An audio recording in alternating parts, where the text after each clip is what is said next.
Welcome to Cascade Sports. I'm Terry Moore Sr. I'm here with Andrew Wright. Andrew Wright, coach at Sumner High School. Coach, tell us a little bit about the upcoming season, a little bit about yourself. Give us the rundown. All right, so I'm actually a Sumner Academy grad, 2006. So it's always good to be back on my alma mater, and Shame on you. been here. I've been on staff for almost 10 years now. So Okay. I've seen the ups and seen the downs, but just trying to really build our program back up. Obviously a COVID year last year, and so it's kind of a reset, if you would. Yeah. Tell me a little bit about that. How did you guys overcome that without playing last year?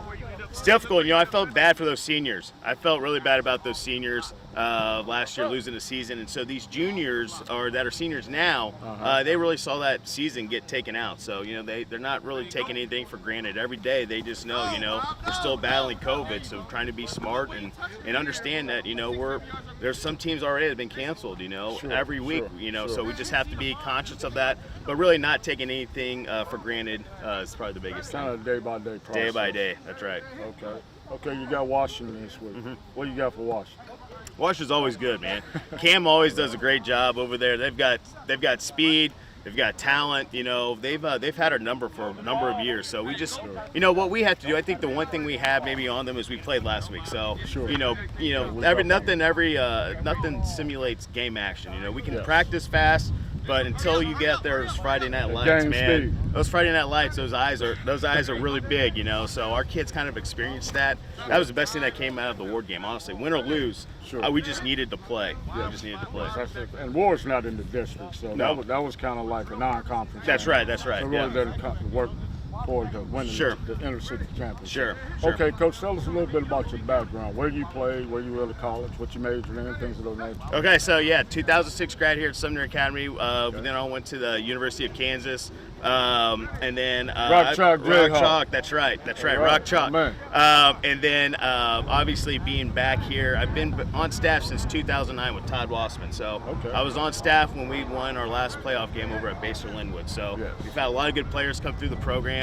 I teach history. Some of those players. Oh man, so many. I don't want to leave them out. But we had, Vernon Vaughn actually was one of our best players. Benny Parker. Everybody knows Benny Parker on the basketball floor, but he went to Nebraska. Kid went to Nebraska on a basketball scholarship, but he was a heck of a the football player. Award winner. What? The Renner Award winner, best high school basketball player. Let them know. Yeah, Cascade Sports want to know all this. So all these guys, Benny Parker, Armand Brisbane, who played at Benedictine, was an all-league conference.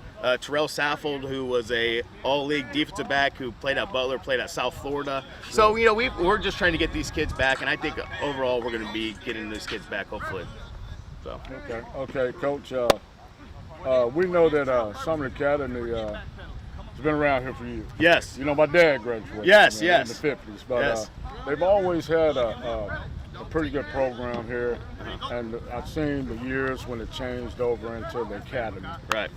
What does that academy mean here different than the other area schools? What's the advantages that you guys have here? I don't know if it's advantages or disadvantages, but one thing we concentrate obviously on the whole student-athlete experience. I mean, when you're talking about Sumner Academy's students, athletes, they really are. It's student first because they do have a heavy academic load and then athletes. So we like to think we turn well-rounded individuals through our program and do great things, and we want them to come back and serve in the community. And a lot of the best things I get is when former players come back and tell me what they're doing, not only here in Kansas City, Kansas, but in other communities out there, trying to impact young men and all the young people, whether they're going in education or whatever job, career path they are, but making an impact on their community. That's the biggest thing for us. Okay, we talked about Washington.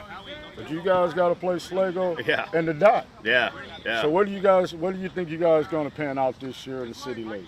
Tell me what do you think you guys going to fall out your rank? I'm not big on predictions, to be honest with you, but because I just try to take it one game at a time, honestly. So I know they have all the league schools got good players out, and the biggest thing for our league, honestly, is just getting our kids out, because losing that year of COVID, that was a huge impact in our Kansas City, Kansas league. So I always tell coaches too in our league, the more success we all have as a district, the better off we are. So it's not really rivalry. I don't look at it as rivalries. I know some of our kids might have, but anybody that succeeds in our district is nothing but good for us as a whole, you know. So, but the biggest thing is we need numbers. You know, I think you talk to any other coaches in the league, we just got to get guys out, kids out, and make them. They just got to get through. They got to play a season. You know, playing those JV games are big because it gives them game experience. So, getting kids out here in the inner city is going to be key for getting football back where we need it to be here in Kansas City. Since you said JV, now I know you got some dogs over there, even though this is not wine. Yeah.